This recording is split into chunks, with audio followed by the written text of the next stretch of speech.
Hey, this is Tim, and you're watching TIMTV.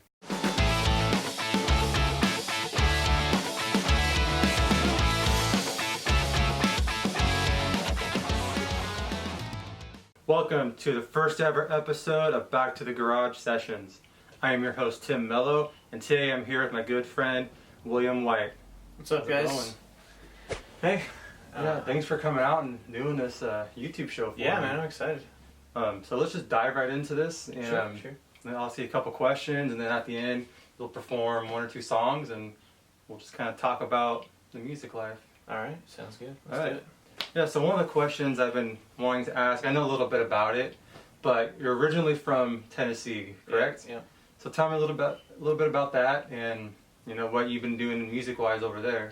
Okay, well, let's see. When I was, I don't know, maybe 15, my friends and I, we decided to start a band. We'd been, getting into heavier music, and we really loved it, and we wanted to, see what would happen. So we've been best friends since we were, like 6 years old. Oh, and, yeah.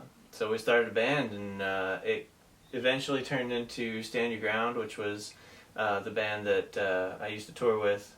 And we went kind of all over the Southeast, playing, the songs that we wrote, and we got a small record label, picked us up. Nothing really came out of it, but gave us, the opportunity. We had our CDs in Hot Topic. You could buy it on Amazon. All the cool things that you wanna show off to people. Like, hey, look, we made it. Yeah.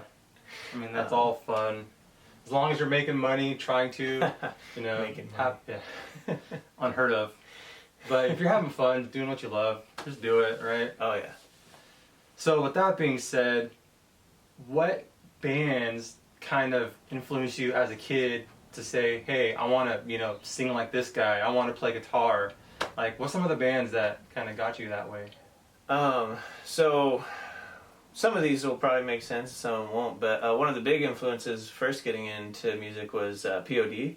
Oh, yeah? Yeah, when I was a little kid, well, not little kid, I was maybe like 8th grade, I don't know, was when the Fundamental Elements of Southtown album came out, and I had just never heard music like that before. I don't know, there was just something about it that just like I connected with.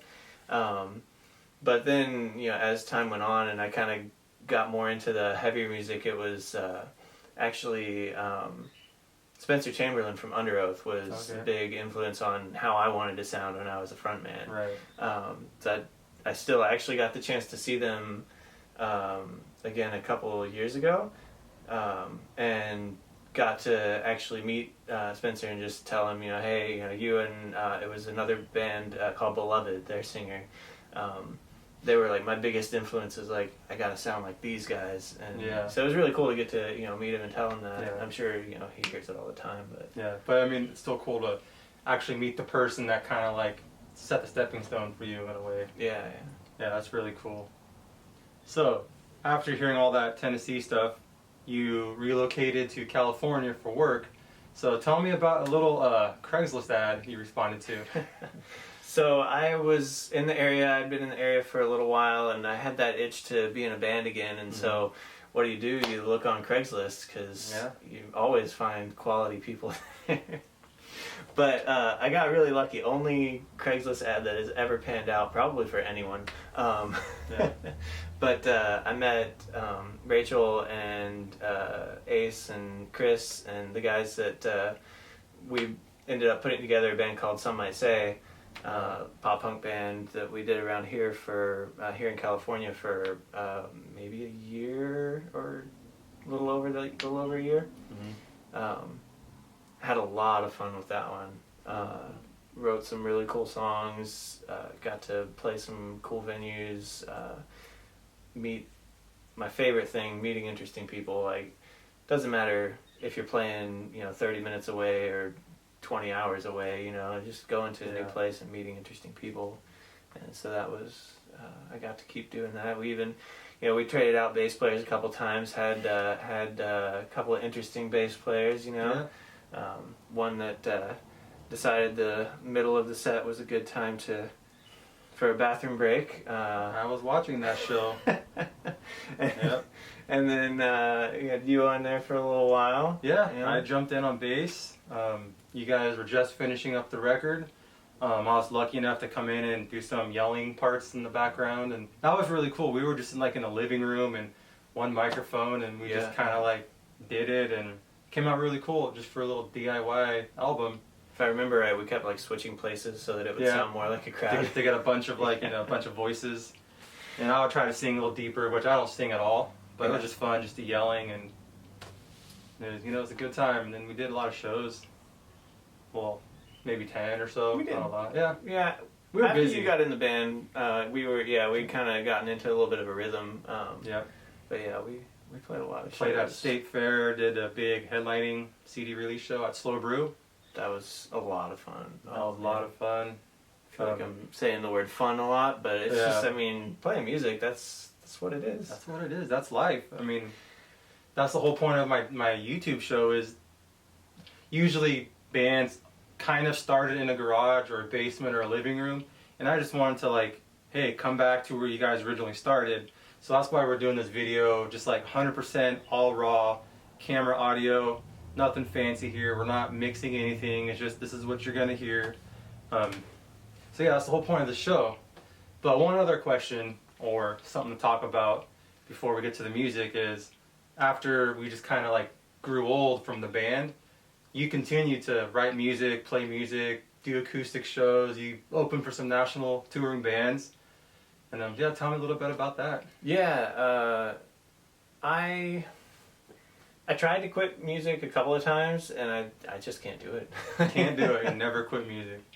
I feel like I'll be, whether I put out another record ever, or, if I'm just some guy, with his laptop in, my 70s, just banging out, records for SoundCloud, I'm going to be doing it forever. But, it was really cool. I got to open for Drake Bell. That was a lot of fun. Drake Bell. Getting to see that guy perform. He loves playing music, and you can see it all over his face when he's up there. And I got to open for Chris Rowe from the Ataris. That guy, he's the nicest guy. You meet him a punk rock singer, but no, he could just sit there and tell you his life story. Yeah, and he has such a cool story too. Yeah, you can hear it all in his music. Oh yeah, great storyteller in the way he writes. Kind of jealous of it a little bit, but those are some of the highlights. Got to open for some kind of rockabilly and doomcore kind of bands. Amigo too. the Devil. Yeah, Amigo the Devil. I remember that guy. That was a fun show, but I felt so out of place. I was up here playing Fall Out Boy covers and my original kind of pop punky kind of songs, and they're here playing these acoustic rockabilly and doom kind of a little banjo in there. Yeah, it was just kind of crazy. I'm like, what? Where am I? Yeah. But the crowd was into it, so it was it was a good time. Yeah. And other than that, you open for just local band, just random bar shows. Yeah. Just as long as you're just playing your music. Even if you have 3 people watching you or 50, it's just that feeling you get. That's the feeling I miss. Even if they're little kids coming up to you, but it's life, right? You grow old, you got bills, and the dream doesn't die, it just kind of changes. It shifts. Yep. Maybe that should be your next song. Maybe. Yeah, so you have prepared 2 songs tonight for us. One, I like to have my guests do an acoustic cover, and then they could do an original. So what song are you going to play for me? So I'm going to do a cover of Jamie All Over. Oh, by Mayday Parade. Yeah. Nice. And then an original song I wrote called Life as We Know It. Cool. Well, let's get you set up right now. All right, sweet. All right. Had a dream last night we drove out to see Las Vegas. We lost ourselves in the bright lights. I wish you could have seen us begging for change to get home, or at least San Francisco. Let's put a 10 on the high card. Spend the summer on the West Coast. Down to the left, there's a map and a pin, place you point it at. Be California's best. Oh yes, please don't tell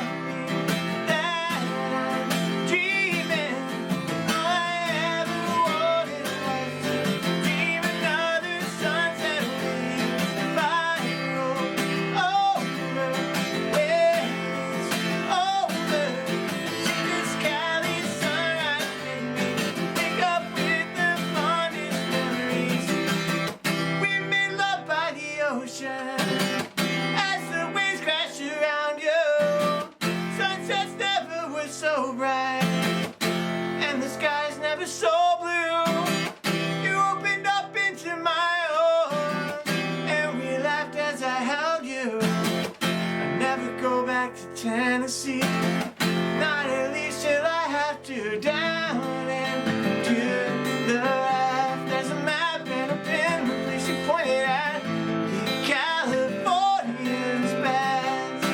All they ask, please don't tell me that I'm dreaming. All I ever wanted was to dream another sunset with you.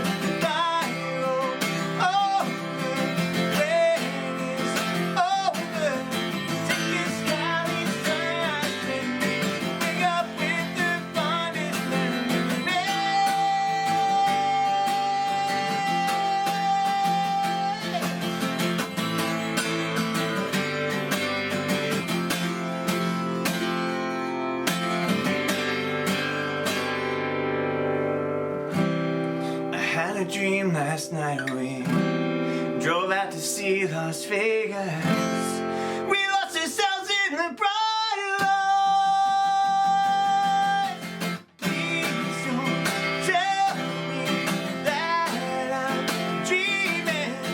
All I ever wanted was to dream another sunset with you.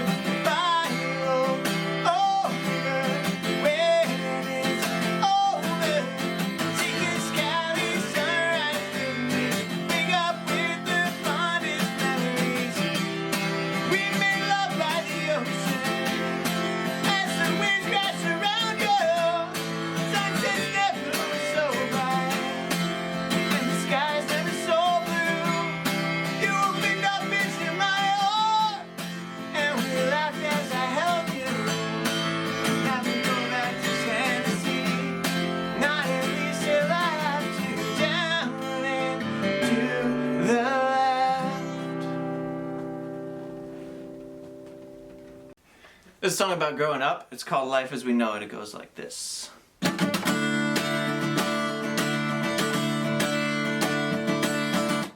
remember being 17, staying out with you all night. I still think of when you looked at me and everything felt right. You really had it all back then. Now I just say remember when. I remember being 23 and leaving this night.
What's up? This is William Wight. Thank you guys for watching the first ever Back to the Garage sessions on TIMTV.